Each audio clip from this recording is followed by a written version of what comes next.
hay quien entienda, no hay quien busque a Dios. Todos se desviaron, a una se hicieron inútiles. No hay quien haga lo bueno, ni siquiera uno. Y ese es el argumento de Pablo citando el Antiguo Testamento. O sea, que es Dios el que da ese veredicto. Somos pecadores rebeldes, merecemos la condenación de Dios por causa de nuestros pecados.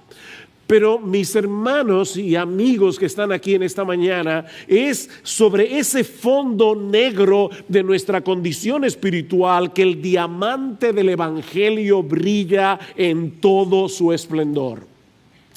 La buena noticia que el Evangelio anuncia es que Dios no nos dejó en esa condición de miseria, en esa condición de condenación, sino que proveyó a través de Cristo un Salvador que nos libra del pecado y que nos libra de todas las consecuencias del pecado.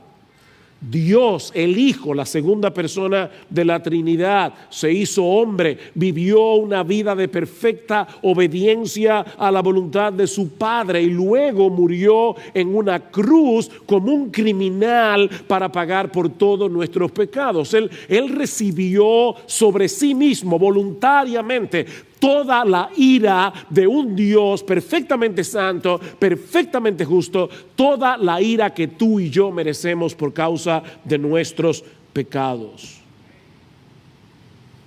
Eso fue lo que vimos desde la mitad del capítulo 3 hasta el capítulo 5 de la carta. Cristo unió nuestras vidas con la suya por medio de la fe, de tal manera que ahora su justicia perfecta cuenta como nuestra en el tribunal de Dios. Somos justificados, es decir, declarados justos en el tribunal de Dios, únicamente por medio de la fe en Jesús. De ahí lo que dice Pablo en Romanos capítulo 5, versículo 1, por tanto, habiendo sido justificados por la fe, tenemos paz para con Dios por medio de nuestro Señor Jesucristo. No tenemos controversias con Dios, podemos morirnos tranquilos.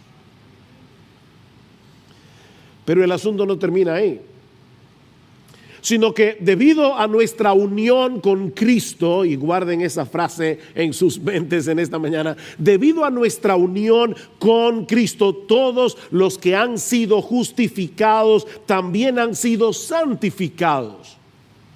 Hemos sido libertados de la esclavitud del pecado, para que ahora podamos gradualmente ser transformados conforme al carácter de nuestro Señor Jesucristo. Eso fue lo que vimos en Romanos capítulo 6, capítulo 7, capítulo 8. Eso en sí mismo es abrumadoramente extraordinario.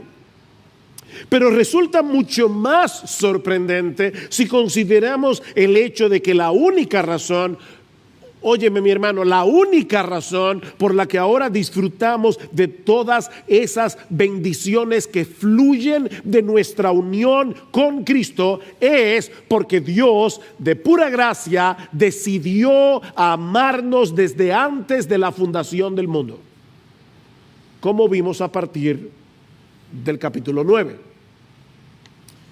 Dios tuvo misericordia de nosotros porque Él decidió tener misericordia de nosotros. No había nada, ni en ti ni en mí, que nos hiciera atractivos a los ojos de Dios. Romanos 9:16, Romanos 9:18, Dios tuvo misericordia porque Dios tuvo misericordia. Porque Él decidió amarnos. Es por eso que Pablo concluye esta sección de la carta reaccionando en adoración al contemplar ese despliegue de la sabiduría de Dios. ¿Cómo solo Dios puede concebir un plan de salvación a través del cual Él perdona a pecadores culpables y aún así mantiene intacta su justicia. Y eso es lo que lleva a Pablo a decir en el capítulo 11, versículo 33, oh profundidad de las riquezas y de la sabiduría y del conocimiento de Dios, cuán insondables son sus juicios, inescrutables sus caminos, pues ¿quién ha conocido la mente del Señor? ¿O quién llegó a ser su consejero? ¿O quién le ha dado a Él primero para que se le tenga que recompensar? Porque de Él y por Él y para Él son todas las cosas, a Él sea la gloria por siempre. Amén. Y lo que vamos a ver ahora, a partir del capítulo 12 y hasta el final de la epístola, son las aplicaciones que se derivan de todo lo que Dios ha hecho a nuestro favor. Solo por gracia, solo por Cristo, solo por medio de la fe. Y hay al menos dos enseñanzas que podemos extraer de estos dos versículos de Romanos 12 con el que Pablo introduce esta última sección de la carta. La primera es que la vida cristiana práctica, porque recuerden, ahora vamos a ver las aplicaciones. La vida cristiana práctica se construye sobre el Evangelio. O si quieren ponerlo en las palabras de Pablo, la vida cristiana se construye sobre las misericordias de Dios. Vean una vez más el versículo 1. Por consiguiente, o como dice la Reina Valera del 60, así que, hermanos, os ruego por las misericordias de Dios que presentéis vuestros cuerpos como sacrificio vivo y santo, aceptable a Dios, que es vuestro culto racional. Esta exhortación no aparece en un vacío, ni todas las que vamos a ver a partir de ahora en la serie de Romanos, no son exhortaciones que aparecen en un vacío. Están relacionadas con todo lo que Pablo ha venido hablando del Evangelio en los primeros 11 capítulos de la carta. Primero el Evangelio, luego las exhortaciones. Y en este caso, mis hermanos, el orden de los factores sí altera el producto. Sí altera el producto. No podemos comenzar exhortando a las personas a que se comporten de cierta manera sin antes decirles lo que Dios ha hecho a nuestro favor en Cristo para hacer posible ese cambio radical en nuestras vidas. Primero el Evangelio, luego las exhortaciones. Mis hermanos, ese es el problema de los moralistas. Nosotros somos cristianos, no moralizadores. El problema de los moralistas es que sus exhortaciones a una vida buena no tienen ninguna base que la sustente. Los moralistas ponen el caballo detrás de la carreta, cuando debería ser delante, ¿verdad? Para que mueva la carreta. Los moralistas ponen el caballo detrás. De hecho, es interesante notar que en los primeros 11 capítulos de Romanos, los cuales suman en total 315 versículos, cuéntalos si quieres, 315 versículos, allí solo aparecen 6 exhortaciones o mandatos.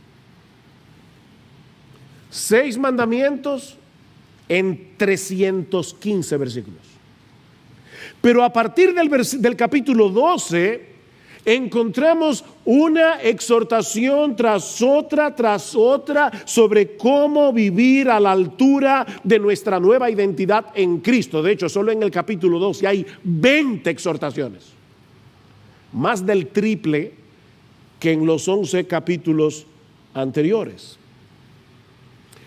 Otra manera de decir esto, y por favor no se preocupen, van a entenderlo porque al principio puede sonar un poco extraño, pero otra manera de decir esto es que en la gramática del Evangelio los indicativos vienen primero y los imperativos después. Si tú quieres hablar en el lenguaje de Dios, apréndete esta regla de la gramática celestial. Los indicativos primero y los imperativos después. Ahora, yo sé que hay muchos aquí que salieron del colegio hace ya unos cuantos años. Así que déjenme explicar a qué yo me refiero. En la gramática española se usa el verbo en modo indicativo para señalar un hecho. Por ejemplo, Juan tiró la pelota. El verbo está ahí en modo indicativo. Estoy relatando algo que sucedió. ¿Qué fue lo que sucedió? Que Juan tiró la pelota. Ahora, si yo digo, niños, escuchen, si yo digo, Juan, tira la pelota, ¿cuál es la diferencia? Que ahora yo no estoy relatando un hecho, estoy dando una orden, estoy dando un mandato. En ese caso, el verbo está en modo imperativo. Bueno, lo que estamos diciendo, mis amados hermanos, es que en el Evangelio los hechos de nuestra redención en Cristo vienen primero. Los imperativos, exhortaciones, mandatos que se derivan de esos hechos vienen después. Esa es la gramática de Dios. El Evangelio contiene exhortaciones, de hecho lo vemos en nuestro propio texto de hoy en la mañana, pero como bien señala el teólogo escocés Sinclair Ferguson, estas exhortaciones se encuentran enraizadas en el rico suelo de la gracia.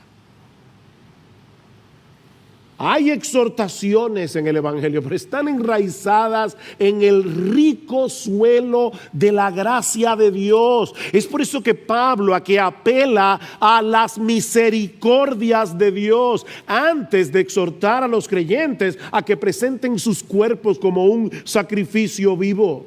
Y noten, mis hermanos, que Pablo menciona aquí las misericordias de Dios. Él pudo haber dicho, os ruego por la misericordia de Dios, pero no fue lo que dijo. Él dijo, os ruego por las misericordias de Dios, en plural.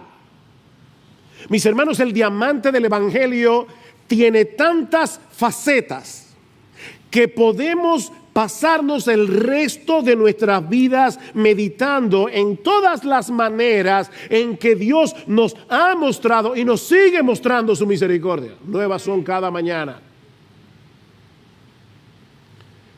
¿Saben que los diamantes dependen de su precio por los cortes que tienen?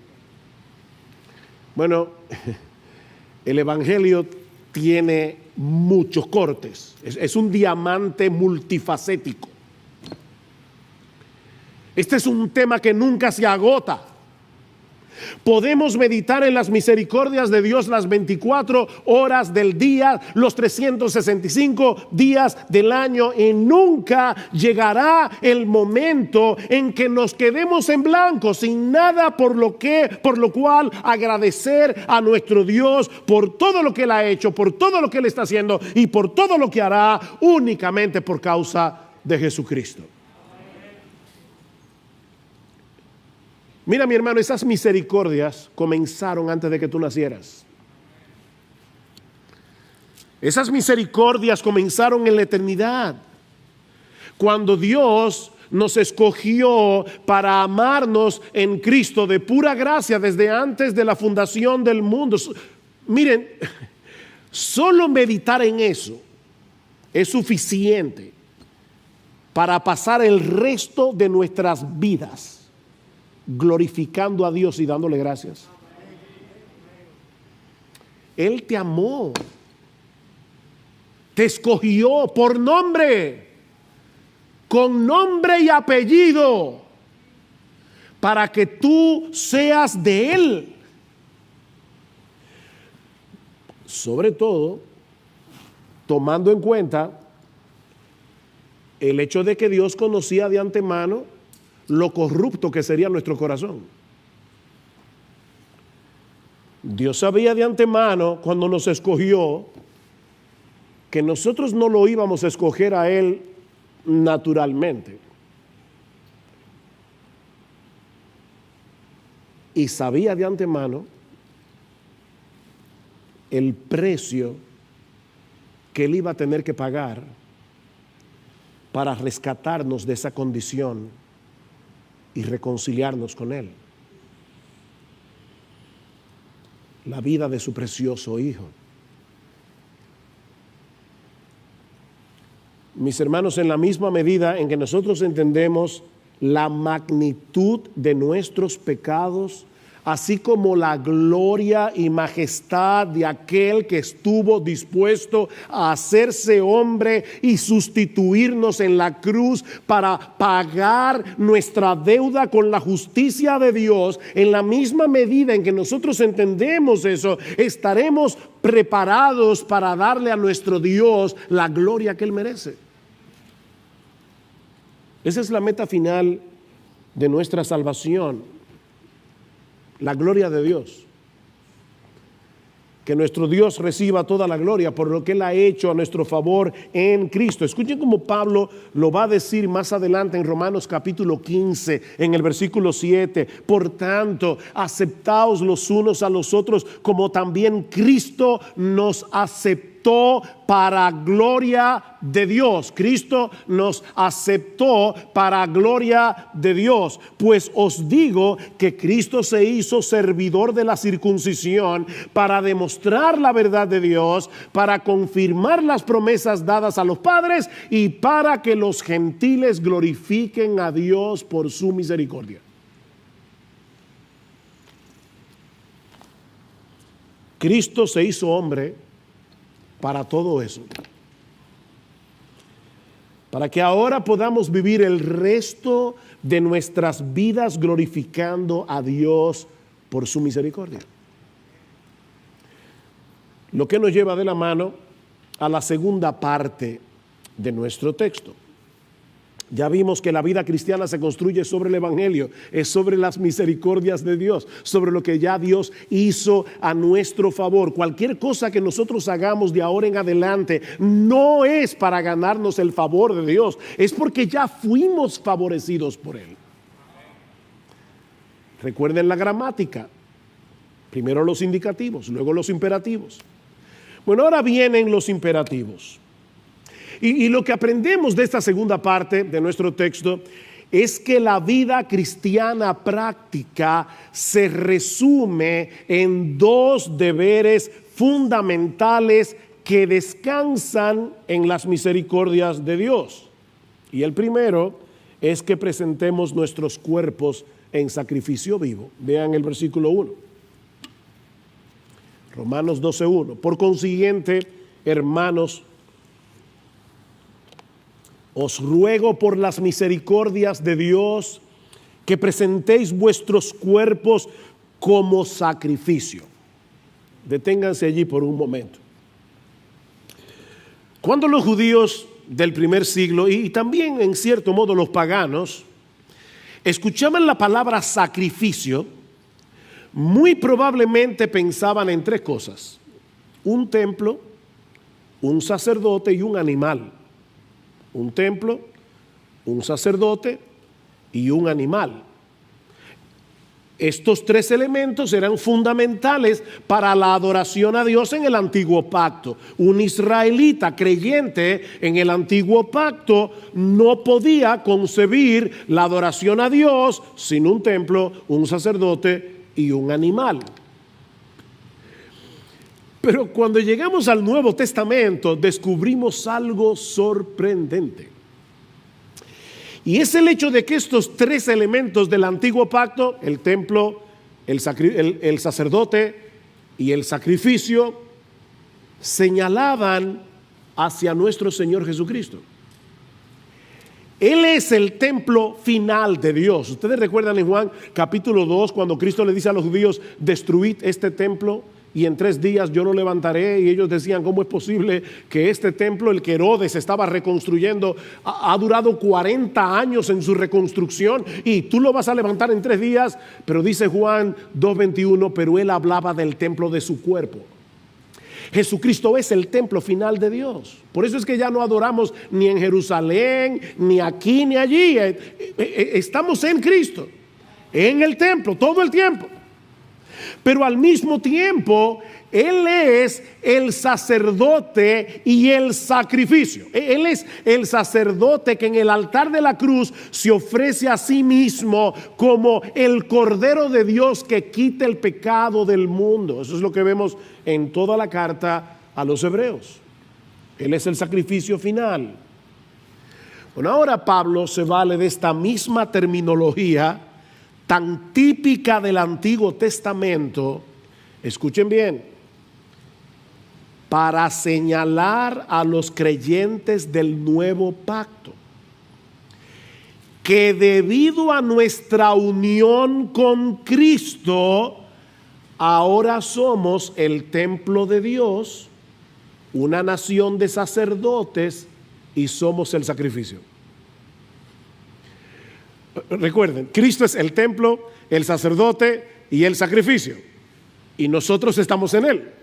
Así que por causa de nuestra unión con Cristo, nosotros somos el templo, nosotros somos los sacerdotes y nosotros somos el sacrificio. Vean lo que dice en Primera de Pedro capítulo 2 versículo 4 al 5, y ese texto es importante porque usa palabras muy similares a las de Romanos 12:1. Dice Pedro: viniendo a Él como una piedra viva, desechada por los hombres, pero escogida y preciosa delante de Dios, también vosotros como piedras vivas sed edificados como casa espiritual, el templo, para un sacerdocio santo, para ofrecer sacrificios espirituales aceptables a Dios por medio de Jesucristo. ¿Ven?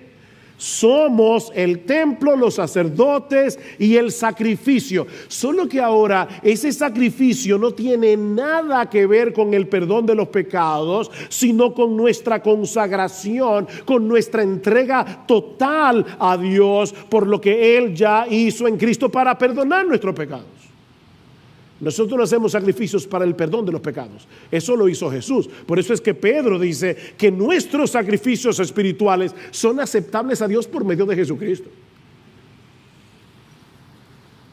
De manera que el sacrificio del que Pablo está hablando en Romanos capítulo 12 versículo 1, mis amados hermanos, es la entrega de todo nuestro ser como una manifestación de nuestra gratitud hacia Dios por todas sus misericordias. En vez de traer un animal para ser sacrificado como hacían los israelitas en el Antiguo Testamento, nosotros somos el sacrificio.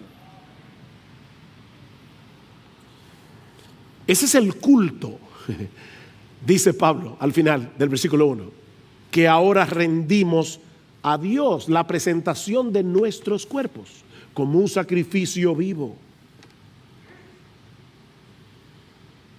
Hay una obsesión ahora con el cuerpo. Y eso no es nuevo, los griegos tenían esa misma obsesión.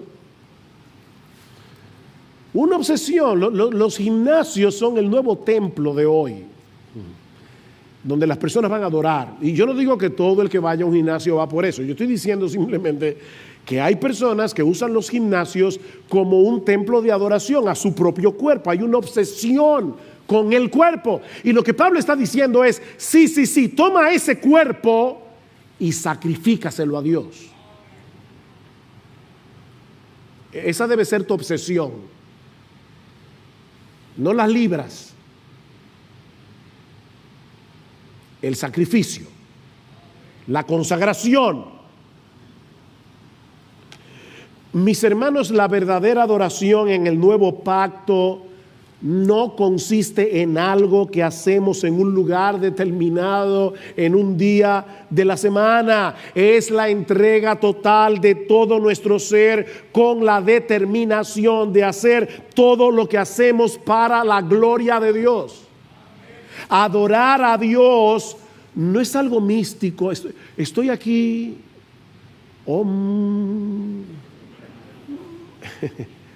No. Esto es algo bien concreto. Entrega tu cuerpo es convertir en un acto de adoración todo lo que hacemos con este cuerpo. ¿Ven por qué yo les decía y oraba para que el Señor nos ayudara a tener un entendimiento más amplio de lo que significa ser cristiano? Mis hermanos, esa es la misma enseñanza que vimos hace meses atrás cuando estudiamos Romanos capítulo 6. Vayan conmigo una vez más a Romanos capítulo 6, versículo 11. Así también vosotros consideraos muertos al pecado, pero vivos para Dios en Cristo Jesús. Esa es la enseñanza, la exhortación. Por tanto, no reine el pecado en vuestro cuerpo mortal, para que no obedezcáis sus lujurias, ni presentéis los miembros de vuestro cuerpo al pecado como instrumentos de iniquidad, sino, aquí está la exhortación de Romanos 12, presentaos vosotros mismos a Dios como vivos de entre los muertos y vuestros miembros a Dios como instrumentos de justicia.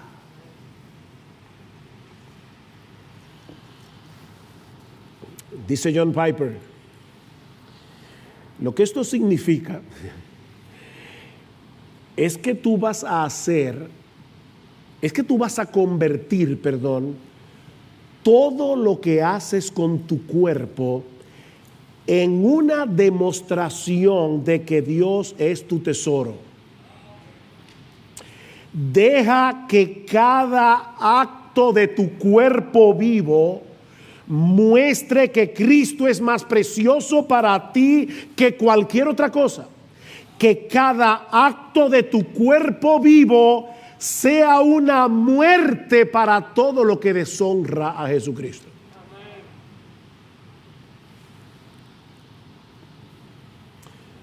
La razón por la que Pablo nos exhorta a presentar nuestros cuerpos, los evangélicos hablamos mucho de entregar el alma. Vamos a salvar almas. No, vamos a salvar gente que tienen cuerpo y tienen alma. Y cuando Cristo salva, salva el cuerpo y el alma. No una sola cosa.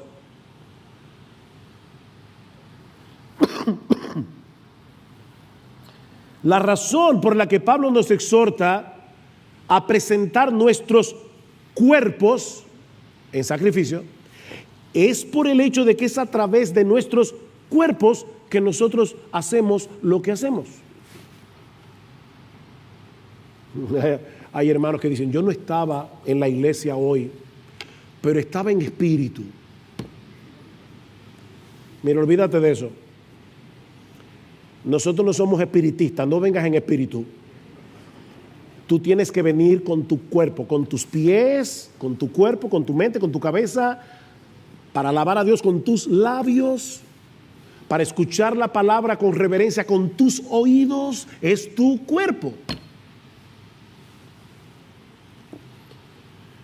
Es con nuestros cuerpos que nosotros pecamos. Y es con nuestros cuerpos que servimos a Dios.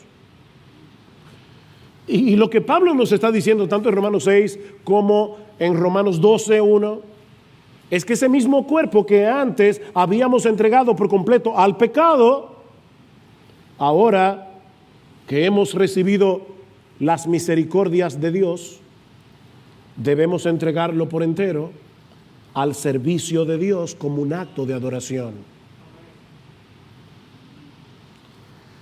Es en ese sentido que Pablo dice en 1 Corintios capítulo 6, versículo 13, que nuestro cuerpo es para el Señor y el Señor es para el cuerpo. Nuestro cuerpo es para el Señor Y este cuerpo ahora es templo del Señor. Templo del Espíritu Santo.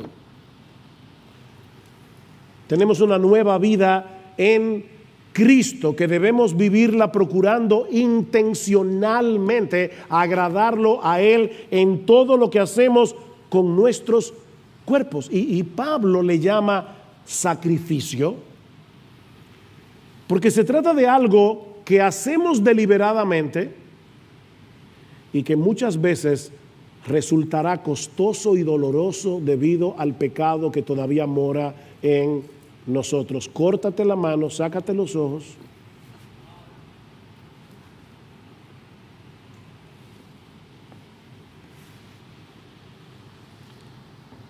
Y miren, mis hermanos, contrario a lo que mucha gente piensa, esta no es una entrega que se hace una sola vez.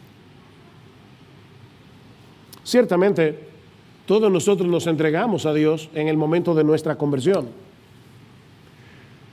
Pero constantemente debemos recordar que nuestros cuerpos no nos pertenecen.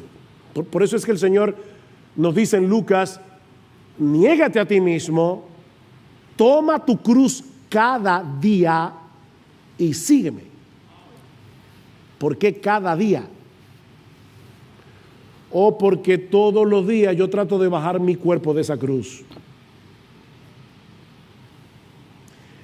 Constantemente debemos recordar que este cuerpo es el instrumento con el que ahora adoramos a Dios, procurando su gloria en todo lo que hacemos, ya sea que estemos aquí congregados como iglesia o en nuestros lugares de trabajo o compartiendo con nuestra familia en casa o en nuestro tiempo de ocio. Debemos actuar como lo que somos. ¿Y qué es lo que somos? Adoradores del único Dios vivo y verdadero.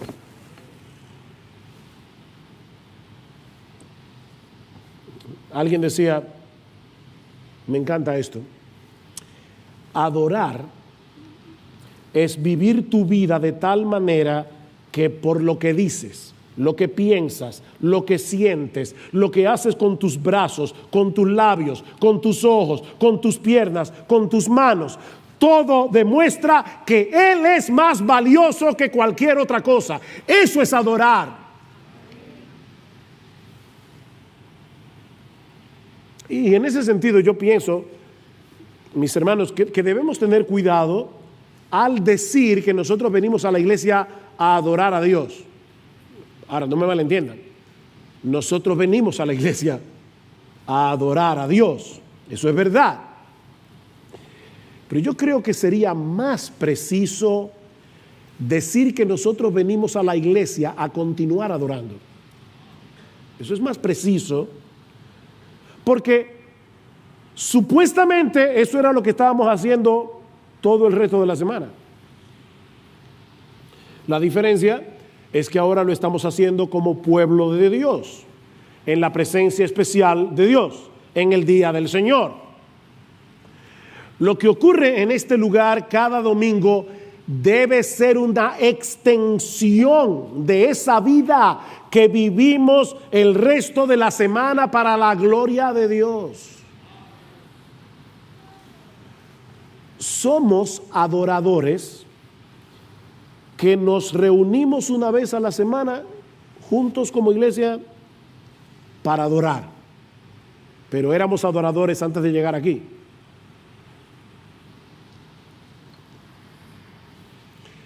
Y esa es una idea que se repite una y otra vez en el Nuevo Testamento. Por solo citar algunos textos, en Filipenses capítulo 3, ¿recuerdan que leyó Marcos?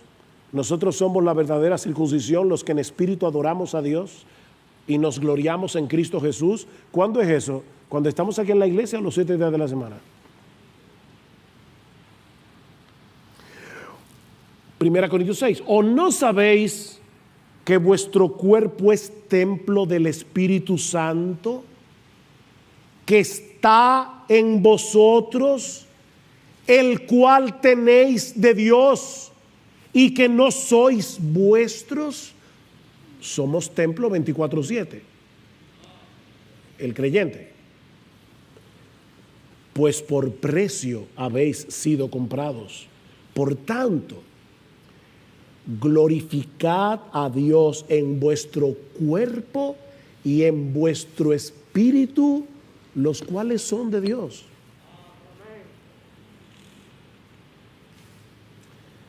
Sí, pastor, por eso es que yo hago mi devocional todos los días. Nadie ha mencionado aquí la palabra devocional. 1 Corintios 10:31. Si pues coméis o bebéis o hacéis otra cosa, hacedlo todo para la gloria de Dios. Todo. Amén. Mira, mi hermano, déjame decir esto con dulzura, un corazón pastoral.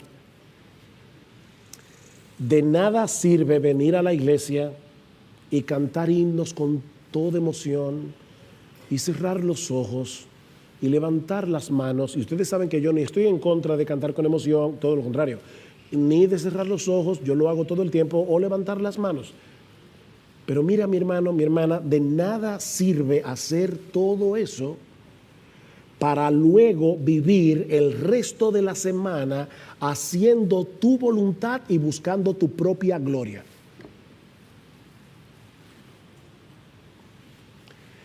La verdadera adoración es un estilo de vida. Es un estilo de vida. Ya que Dios nos compró para Él, debemos presentar nuestros cuerpos como sacrificio vivo y santo. Es decir, lo contrario a lo que hacíamos cuando éramos inconversos, que usábamos los miembros de nuestros cuerpos para pecar contra Dios, para vivir de espaldas a Dios. Ese sacrificio, dice Pablo, es aceptable a Dios. Y eso parece que está de más. Pero Pablo quiere enfatizar el hecho de que nuestra meta en la vida ha sido reorientada. ¿Oíste eso? Nuestra meta en la vida, en el momento de la conversión, fue reorientada radicalmente. En vez de procurar agradar a los demás, en vez de procurar agradarte a ti mismo, nuestra meta es agradar a Dios. Y todo lo que hagáis, sea de palabra o de hecho, hacedlo todo en el nombre del Señor Jesús, dando gracias a Dios Padre por medio de Él. Si lo que vas a hacer, tú no puedes hacerlo en el nombre de Jesús, ni dándole gracias a Dios por eso que tú vas a hacer, no lo hagas. No lo hagas.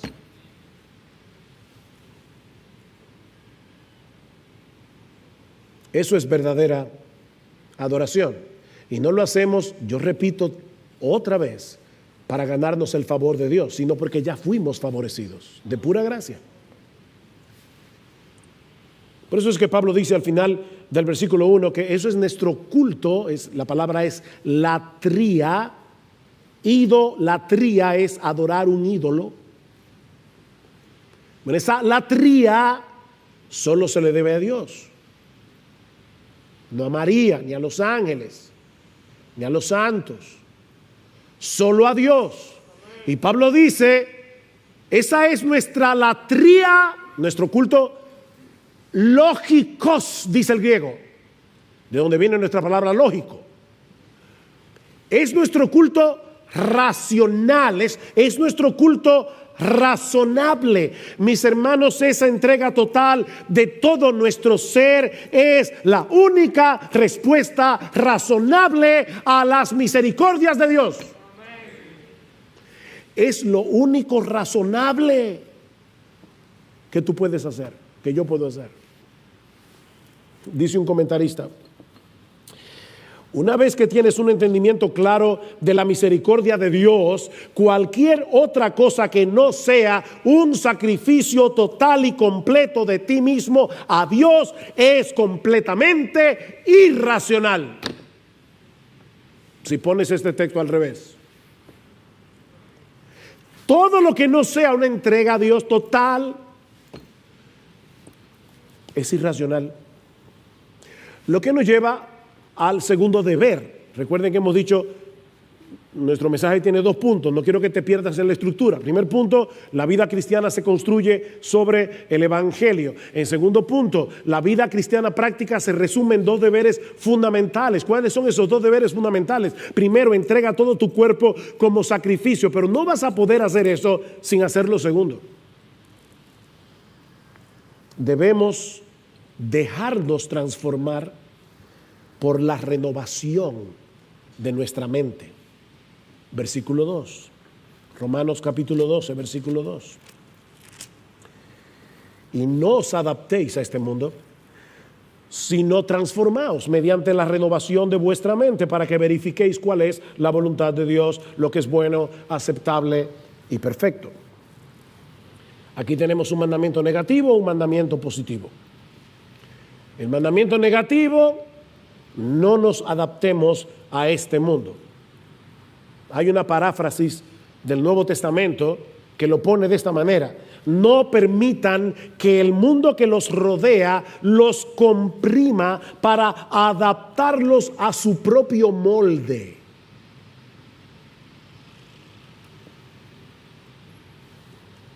Este mundo tiene un sistema de valores y de prioridades totalmente contrarios a Dios, y no es un mundo pasivo.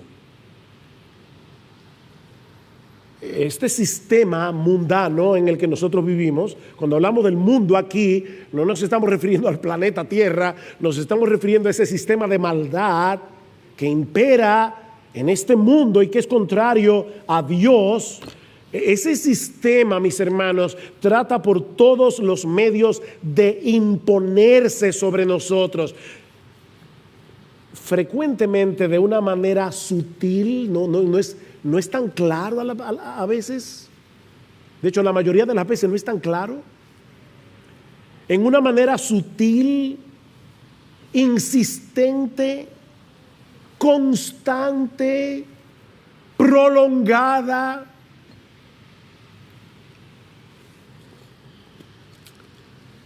Una vez alguien le dijo a una hermana mayor de la iglesia, no de esta, no iglesia, no sé dónde, era una señora muy bondadosa, y alguien le dijo: usted es tan bondadosa y siempre trata de encontrarle el lado bueno a los demás, que hasta al diablo usted le encontraría algo bueno.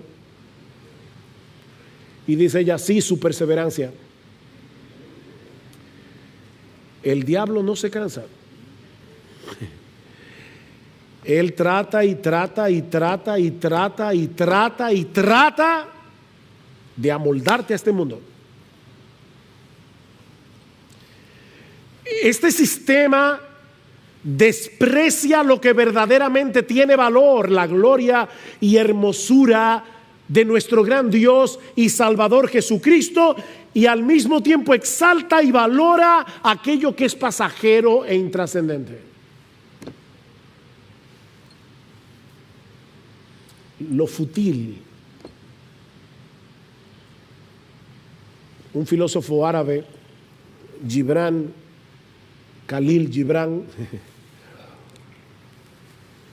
escribió una historia acerca de 2 ladrones que idearon la manera más eficaz para poder robarle al pueblo. Vamos a salir de noche y vamos a cambiarle el precio a todas las cosas. Lo que vale mucho le vamos a poner el precio menor, y lo que vale más menos le vamos a poner el precio mayor. Y dice Gibran: desde aquella época el mundo está confundido.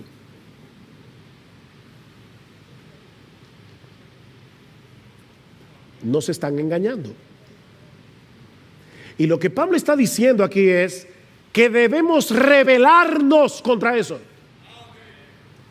Rebélate contra ese sistema. No dejes que te arrastren hacia ese sistema de valores. Te están engañando. Te están vendiendo gato por liebre. Te están cambiando espejitos por oro. ¿Y sabes cuál es el problema? Que todos nosotros nacemos ya con ese software instalado, una mentalidad equivocada.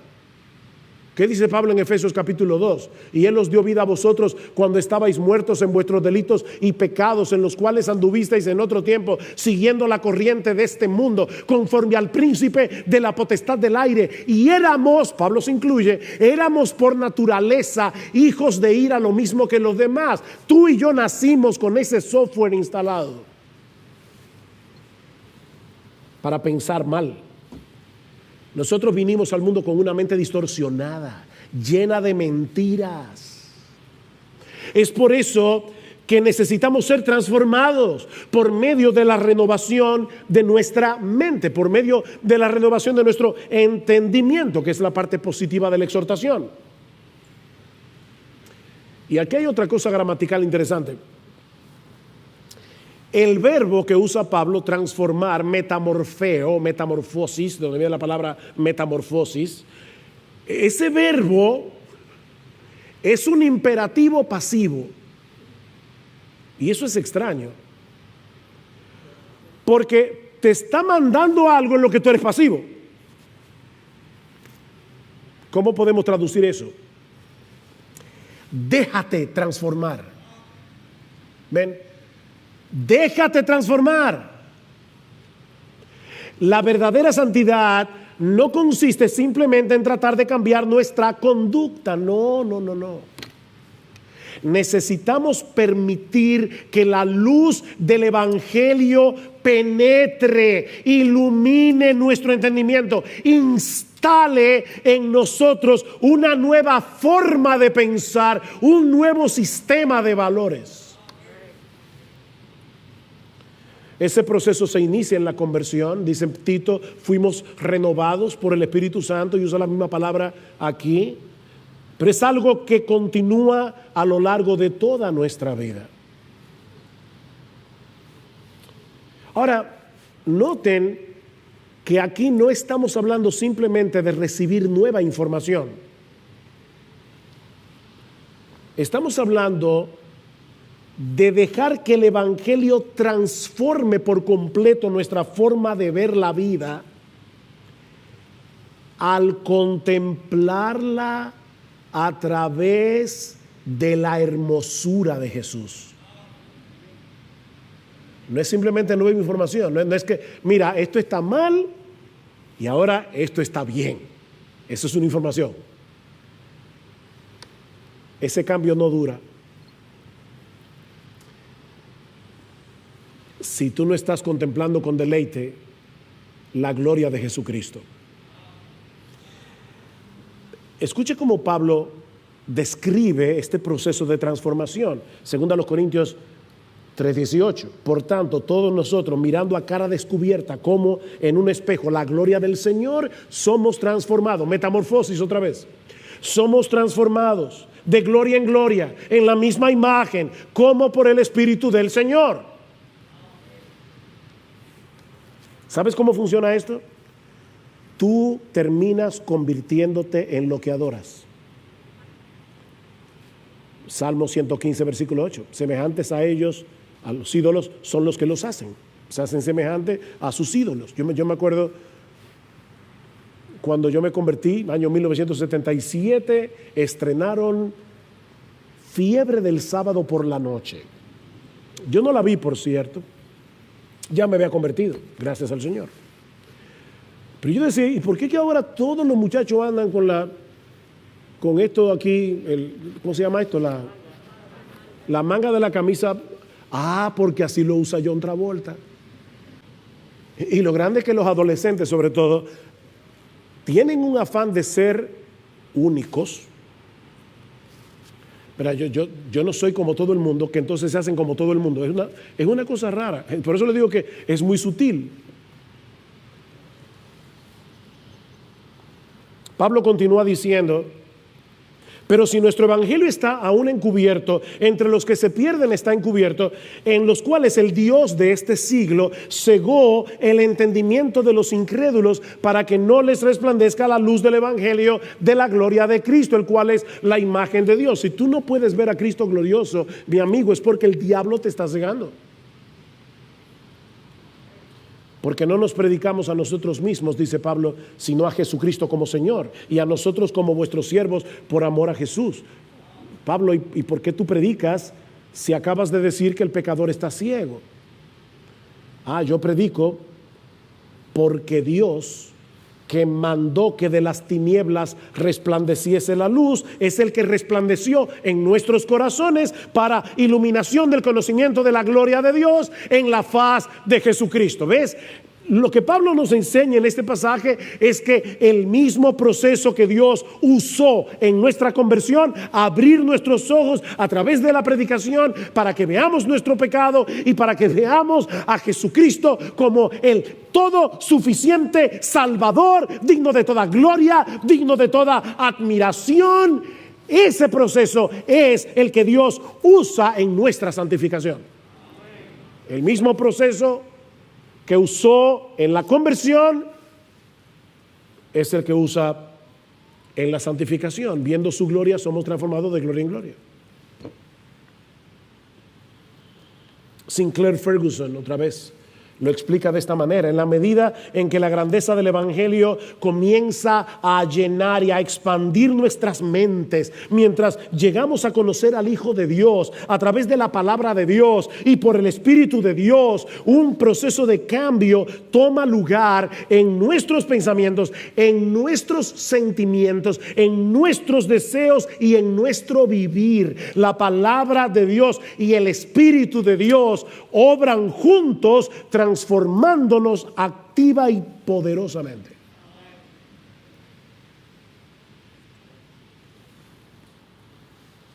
Solo de ese modo podemos verificar cuál es la voluntad de Dios, lo que es bueno, aceptable y perfecto. Dice Romanos 12:2. ¿Y qué es lo que Pablo está diciendo aquí? Que cuando la mente es renovada por la palabra de Dios y comenzamos a valorar la gloria, la hermosura de Jesucristo por encima de todas las cosas y a encontrar nuestro máximo deleite en Él, no solo vamos a comprender cuál es la voluntad de Dios, qué es lo que Dios quiere de nosotros, sino que vamos a estar de acuerdo con Él en que eso es lo mejor para nosotros. Por eso dice para que comprobéis. No es simplemente para que sepáis cuál es la voluntad de Dios. No es que ahora yo veo, ok, esta es la voluntad de Dios y eso es lo que me conviene.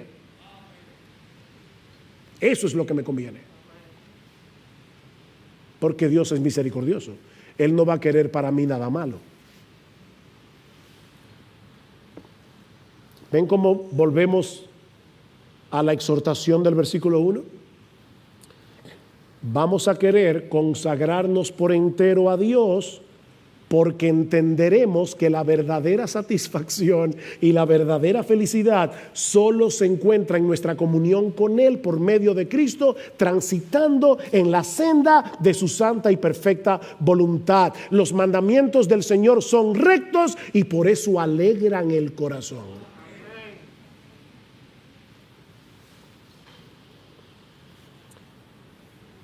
El hecho de hablar de sacrificio puede llevarnos a pensar que el llamado de Dios es algo como esto. Mira, tú vas a vivir una vida miserable aquí en la tierra, pero no te preocupes que al final viene la gloria. ¿Verdad? Eso es como alguna gente ve la vida cristiana. Aquí una desgracia, pero no te preocupes, esa desgracia dura poco. Lo bueno está del otro lado. Eso es lo que el diablo quiere que tú creas. No. La realidad es que Cristo vino a darnos vida y vida en abundancia. Cristo vino a darnos vida. Una vida que comenzamos a disfrutar aquí y ahora, sí, con las luchas, tentaciones, todo eso, pero que disfrutaremos en toda su plenitud cuando estemos en su presencia, deleitándonos en Él por los siglos de los siglos. Por eso es que Jesús comienza el sermón del monte diciendo, bienaventurados. Y esa palabra, que es una palabra muy rica, que significa floreciente. no simplemente dichoso o feliz, no es mucho más que eso, es floreciente. Cristo vino a resolver lo que el diablo dañó. La vida humana fue diseñada por Dios para florecer, pero el diablo quiere marchitarte. No te dejes engañar. Es el pecado lo que desgracia la vida humana, no los caminos de Dios. De manera que entregarnos por entero a Él, usando estos mismos miembros con los que antes servíamos al pecado para servirle a Él, para buscar su gloria en lo que hacemos, es la única forma razonable de vivir.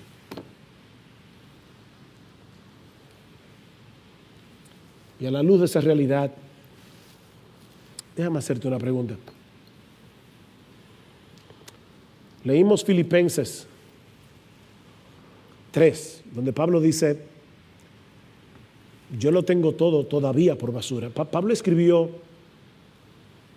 ese libro unos 30 años después de su conversión. Y él está diciendo, cuando yo vi la gloria de Jesús camino a Damasco, todo lo demás para mí se convirtió en basura. ¿Y saben qué? 30 años después lo sigo considerando basura por el incomparable valor de conocer a Cristo. Por el incomparable valor. Mi pregunta es, tú puedes decir lo mismo hoy. Yo no sé qué tiempo tú tienes de convertido, pero tú puedes decir hoy, cuando yo miro al mundo y veo a Cristo, yo veo eso como basura. Lo tengo todavía como basura. Mi hermano, ¿cómo está tu vida espiritual? De verdad, en serio, hoy, ¿cómo está tu vida espiritual? Mi esposa me dijo ayer o antes de ayer, no me acuerdo, que debemos tener cuidado para no vivir de glorias pasadas. Y yo le dije, uy, qué bueno está eso. Lo voy a decir en el mensaje. Porque hay hermanos aquí que tienen ya bastante tiempo en el Señor. Y pueden estar viviendo de gloria pasada. ¿Tú te acuerdas cuando salimos a evangelizar y visitar los hospitales? Sí, pero eso ya pasó. Yo estoy hablando de ahora. No vivas de glorias pasadas. Eso ya pasó. Es como está tu vida espiritual hoy. Ahora. ¿Qué tan intencionalmente tú estás viviendo hoy, procurando la gloria de Dios en todo lo que haces, procurando que Él sea reconocido como hermoso, como digno de obediencia, como digno de adoración? Mira, mi hermano, mi hermana, si tú has decaído espiritualmente, te has enfriado en tu fe, es porque has olvidado las misericordias de Dios. Y porque has perdido de vista la hermosura de Jesús. Es tan sencillo como eso. La gloria de Jesús está eclipsada. ¿Saben lo que es un eclipse, verdad? Aquí está el sol, la luna se interpone, ya no veo el sol, ya no veo la luz como la veía antes, el mundo como que pierde su color, se vuelve mustio, gris. ¿Es así como tú ves la vida cristiana ahora? Jesús está eclipsado. Porque otras cosas se están interponiendo entre tú y Él. Pero mi hermano, tú no tienes que seguir viviendo en esa mediocridad espiritual. Vuelve a meditar en las misericordias de Dios para contigo. Vuelve a meditar en las misericordias de Dios, en las pasadas, en las presentes. Recuerda, nuevas son cada mañana. Hace mucho leí la historia de un individuo que va manejando su carro y cuando llega a la vía del tren, de repente el carro se le apaga. En medio de la vía. Él tranquilamente no ve ningún tren a la vista, comienza a tratar de desabrocharse el cinturón de seguridad para prender el vehículo, pero el cinturón está trabado. Y de repente él ve a lo lejos un tren que se acerca. Y ahora él está latiendo a 1000 por hora, tratando de quitarse el cinturón, pero el cinturón sigue trabado y el tren se acerca. Y cuando ya el tren está a punto de arrollarlo, él siente que algo lo golpea por detrás y él mira por el retrovisor y se da cuenta que es Electric love starts to glow.